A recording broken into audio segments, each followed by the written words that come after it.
Some stories sound like regrets but feel more like heartfelt songs. Keith Urban's story is like that. He's someone who's lived long enough to see how fame changes a person. At 57, sitting alone in a dim recording studio in Tennessee, he talked about real love, the kind that breaks you down and builds you back up until you don't need to pretend anymore. For years, he was the happy, smiling face of country music. With his blue eyes, leather boots, and a voice that made sadness sound beautiful, he was the guy who took over America and won the heart of Nicole Kidman, a queen in Hollywood. They seemed perfect, two famous people finding each other across the world, both a bit bruised by fame, both wanting peace. But fame can turn love into a show. It takes something special and puts it on display, demanding it to breathe without air.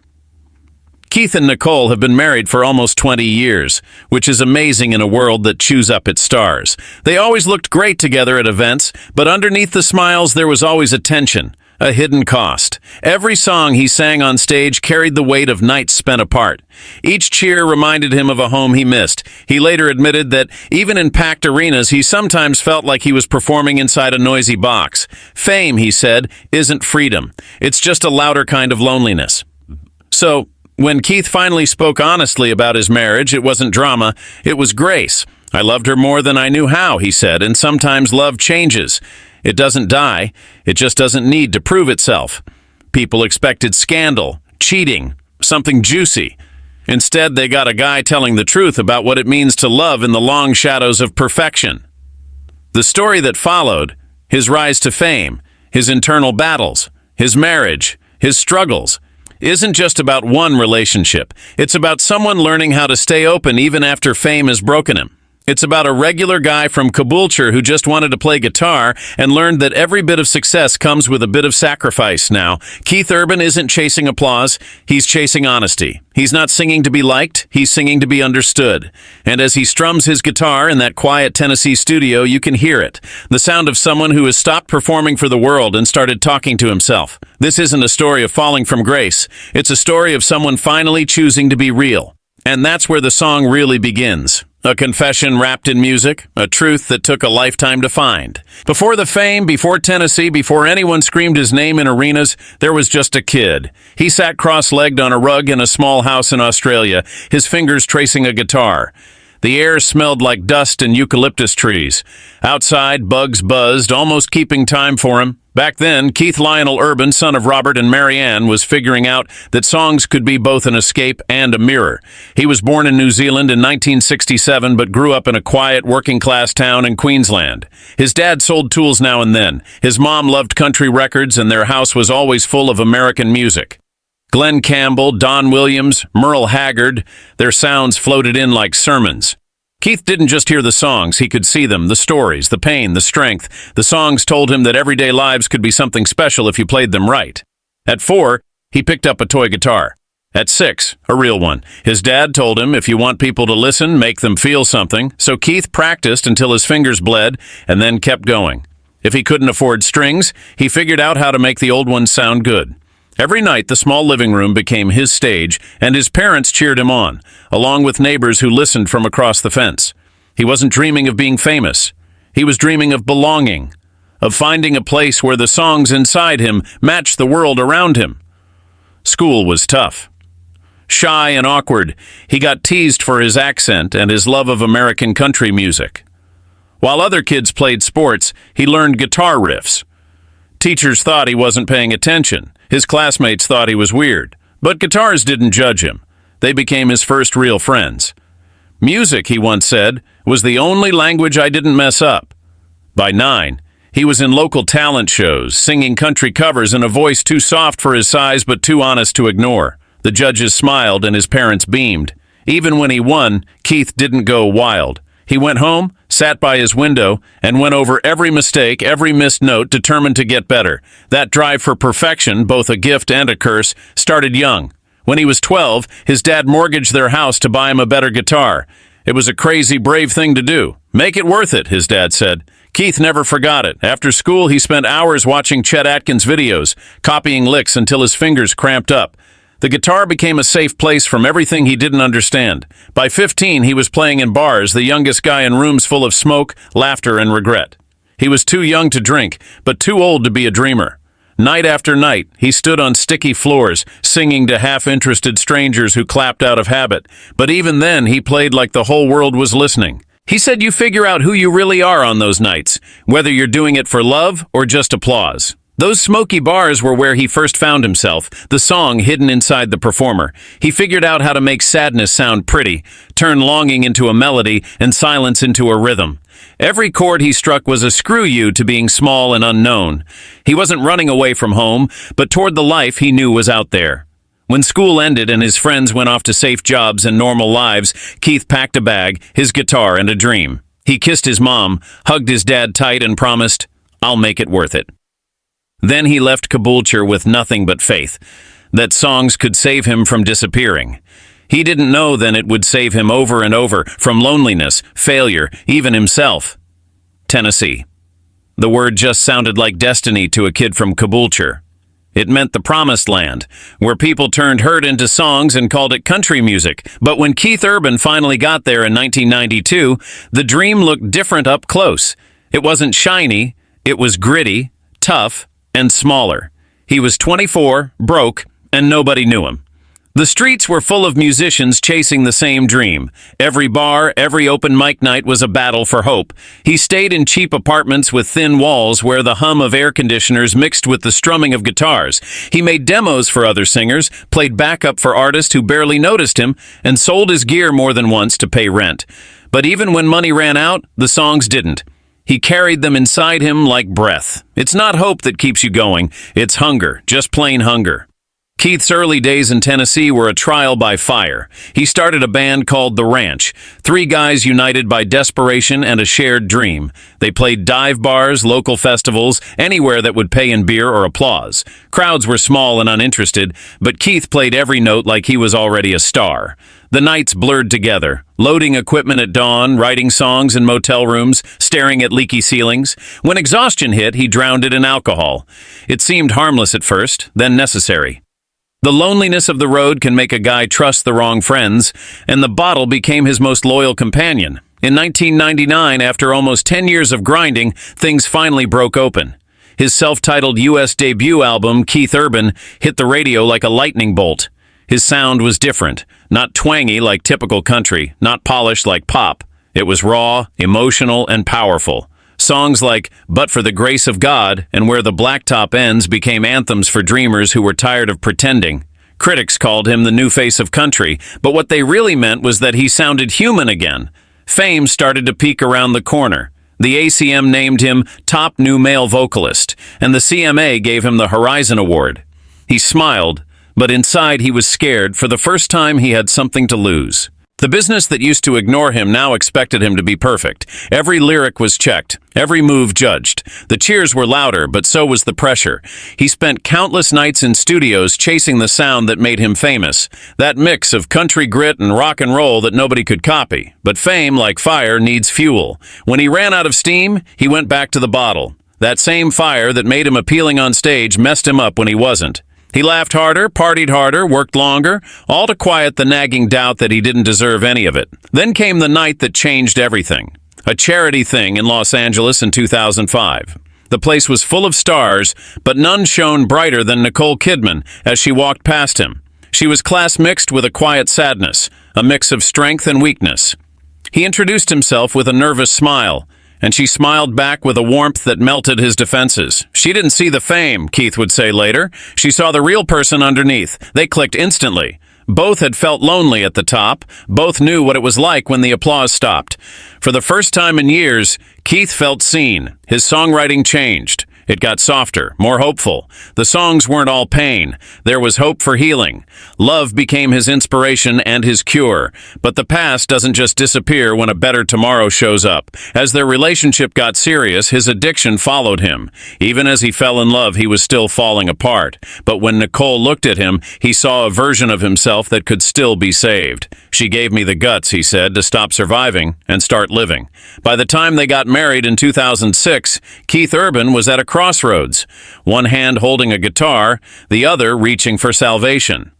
It was 2006 and Sydney sparkled. All eyes were on St. Patrick's Estate, where candlelight flickered against stone walls and guitars sang beneath the stars. Keith Urban stood on the stage, hands shaking, heart pounding, as Nicole Kidman, beautiful in white, her face glowing with quiet faith, walked down the aisle. Their wedding wasn't just a ceremony, it was a prayer answered. Two souls broken by fame and healed by love were finally home. When he kissed her, it felt less like a ritual and more like freedom. In the years that followed, life felt like a song written in a happy key. Keith's album, Love, Pain, and the Whole Crazy Thing, came out like a heartbeat. Critics called it his best work, a mix of honesty and triumph. His songs weren't just hits, they were stories born from scars. Stupid boy, you look good in my shirt once in a lifetime. Each verse felt like a person trying to make peace with himself. He stepped on stage and just became someone else, the kind of performer who made every show feel special. People saw the charm, the energy, the confidence, but they missed the quiet prayers he'd whisper backstage, the shaky hands, and the constant battle to stay grounded. Nicole's career was also taking off. Her roles in Moulin Rouge, The Hours, Australia, and Rabbit Hole showed her as this fragile but fierce force in movies. But beyond the glamour, she was real. She found peace and love in Tennessee. Their home was full of music, laughter, and love. On Sundays, she'd chill on the porch barefoot while Keith played guitar. And their kids, Sunday Rose and Faith Margaret, would run around in the yard. They weren't just celebrities anymore. They were parents, partners, just living a happy life. But loving under the spotlight is never easy. Fame is a tricky thing. It shows beauty, but also distorts things. Keith was always on tour, and Nicole was filming all over the world. Their schedules were crazy, and they were often separated by time zones. They called each other every day, sent letters, and left voice messages that started with, "I miss you," and ended in silence. Keith once said that love isn't about grand gestures, it's about showing up, even when you're tired. Then just 4 months after they got married, the news broke. Keith Urban was going to rehab. It shocked everyone. It wasn't a sign of weakness, but a cry for help. The pressure, the fear of losing control, it was too much. Nicole didn't leave. She rushed to his side. She supported him quietly, shielding him from rumors and refusing to talk about it. When asked why she stayed, she simply said, "Because love doesn't run away." He came back months later, sober, a little smaller, but not broken. The experience changed him. "She saved my life," he said in an interview, his voice full of emotion. "Not by fixing me, but by believing in me." His next albums, Defying Gravity and Get Closer, showed that. They weren't just albums, they were love letters, thank you notes, proof that healing and love could go together. For years, they seemed unstoppable again. They walked red carpets hand in hand, their eyes shining like they did on their wedding day. But beneath the surface was the quiet reality of any long marriage. Times apart, moments of doubt, little cracks that the media loves to blow up. The more they tried to protect their privacy, the more the public speculated. But through it all, they stood together, bound by a silent promise. We won't let the noise define us. In public, they smiled. In private, they weathered storms that never made headlines. They learned that love isn't about constant happiness, but about being kind to each other, even when things are hard. Keith once said, "I don't want to be the person the world loves, I want to be the person she trusts." And for years, he was. Being in spotlight can wear love thin. Even the strongest fame flickers out. As time went on, things got quiet between them, not in a bad way, just different. It was calm, whispering of what happens when the story is older than the dream. Like Keith's songs, the answer was in progress. There wasn't one big blow-up. No fighting, no cheating, no broken glass. It started like most big breaks do. Quietly, slowly, like a current pulling two shores apart. People saw smiles, laughs, parties, everything looking great. But behind the shiny stuff, Keith and Nicole were fading from their own story. The separation wasn't about being far apart, even if they were. It was about the quiet. Nicole's acting jobs took her all over, and Keith's tours kept him busy. The noise of the crowds took over their time together. When they were together, they were nice, kind, almost formal. When they were apart, they texted politely, choosing their words carefully. They still cared for each other, but the rhythm was off. Love became routine. Friends noticed before the public did. At dinners, Keith bragged about his kids, his songs, his sobriety, but didn't talk about them much. Nicole, always classy, would smile and say they were both busy, which in Hollywood often meant something else. But even then, neither let anger get to them. There was still respect, a fragile connection that wouldn't break, but it was stretched thin. Then the rumors started. Were they splitting up? Was fame too much? Keith was spotted alone at award shows. Nicole skipped tours. The gossip magazines wrote stories. But the truth was simpler. Two good people trying to hold on to something that fame had changed. Marriage isn't a promise that you'll never change, Keith once said in a thoughtful moment. It's hoping you'll keep changing together. But change, as they learned, doesn't always happen at the same speed. Keith found comfort in songs, not the loud anthems of his youth, but softer ones. Songs of peace and letting go. His lyrics turned honest again. We were parallel lines, everybody hurts. They weren't hits, but they helped. Meanwhile, Nicole put herself into her work, losing herself in roles that showed what she was feeling. Her acting in Big Little Lies, raw, hurt, achingly human, felt like life imitating art. They started to get it. Love doesn't always die in a storm. Sometimes it just needs room to breathe. The same intense spark that first drew them together had become something gentler, more distant. They weren't enemies, or even estranged. They were just growing into their own people.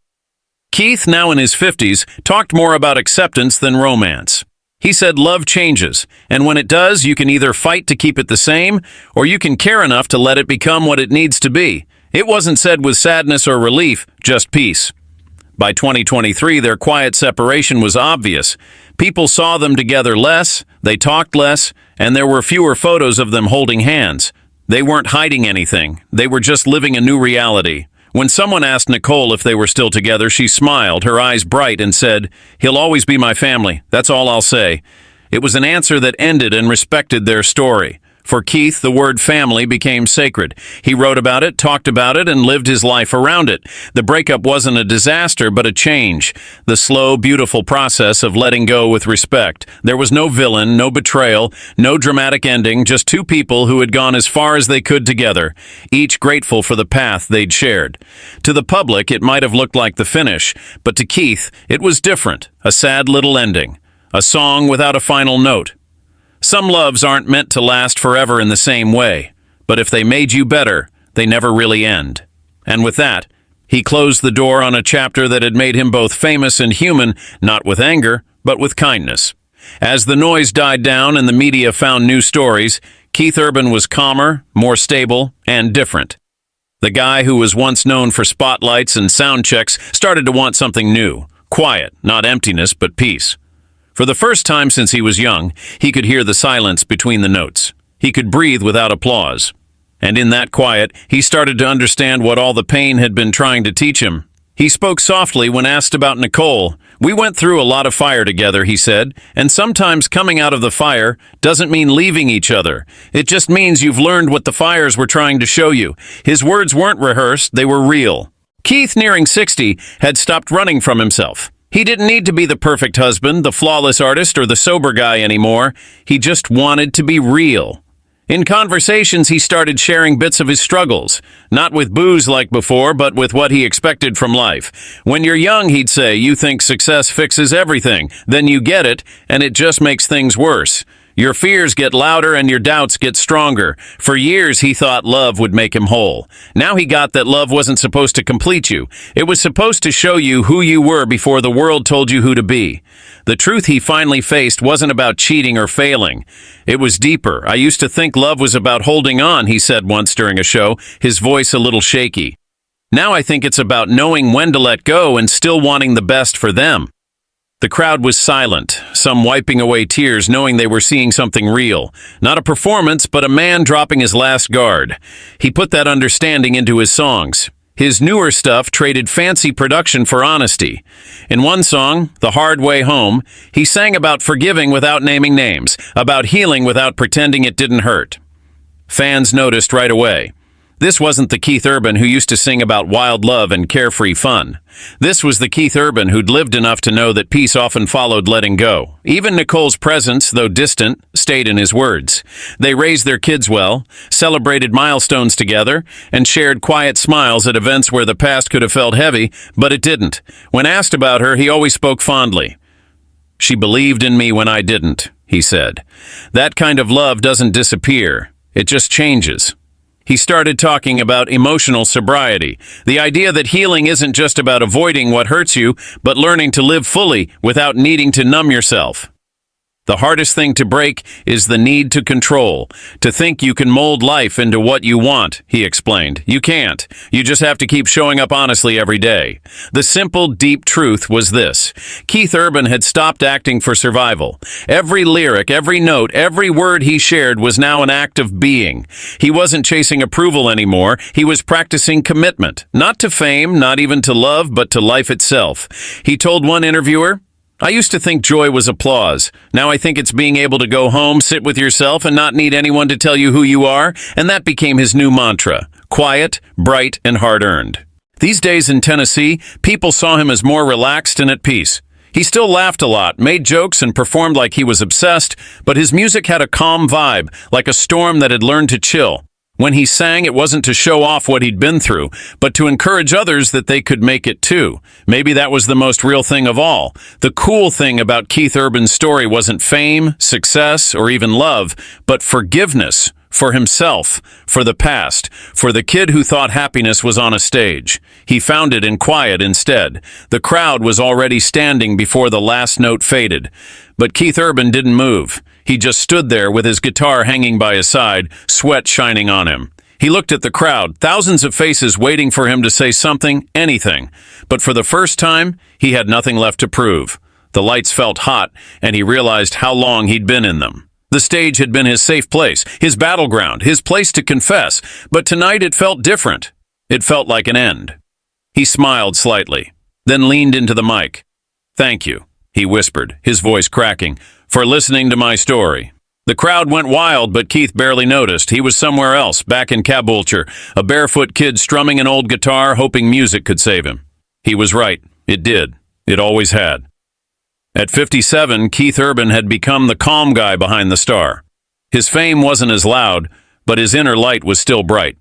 He'd been through addiction, fame, marriage, loss, and finding himself again, and somehow came out not bitter but thankful. He didn't call what happened with Nicole a heartbreak anymore. He called it a chapter. "Some people think love ends when it changes," he once said, "but love doesn't die. It turns into memory, into gratitude." They still talked a lot, still laughed about old times, still celebrated their kids' wins. Sometimes they were seen together, smiling, for real. To everyone else, it was confusing. To them, it was peace. They had changed what forever meant. Before taking a long break, he ended each show with a song that wasn't on any album. It was just him and his guitar, no lights, no drums. He called it Still Here. The lyrics were simple, almost fragile. "I've broken in half just to learn how to bend. I've lost what I loved just to love it again. And if the world forgets my name or my song, I'll still be here where I've belonged all along." Every night when he said those words, everyone got quiet. No shouting, no craziness, just people understanding each other, people who'd lost stuff, been through it, and forgiven themselves. After the last song, Keith didn't say goodbye. He just walked off stage, gave his guitar to someone on the crew, and disappeared behind the curtains. Outside, it was a regular Tennessee night. Warm, familiar, with the same sounds as when he got there way back when, young and scared. He took a breath, looked up at the stars, and smiled. The sky was huge, not judging, endless. He felt small again, and it felt like freedom. Later that year, sitting on a porch in the soft light, a reporter asked him, "After all the fame, the love, the sacrifices, what does it all mean?" Keith thought for a while, watching fireflies in the night. Then he said, "It's just tunes, isn't it? The mistakes, the great stuff. It's all part of the same tune. You just have to keep playing." He stopped, then added quietly, "And if you're lucky, someone you loved will still be singing it too." The camera stayed on his face, older now, lines from laughing and hurting. For a second, he looked almost see-through, like a ghost between the past and peace. Behind him, the wind moved through the trees, carrying a bit of a tune that felt like it would last forever. As the scene went dark, you could almost hear his voice, soft and endless, singing the last line of his life's song. "Every tune I ever wrote was just my way of saying I'm still here." That's what he finally saw. Not trouble, not sadness, but calm. Not love ending, but changing. The kid who dreamt of Tennessee found something better than fame or forgiveness. He found peace. And in that peace, Keith Urban stays. Not as a star, not as a story, but as a person who turned his pain into tunes, his silence into calm, and his love into something that will always be sung.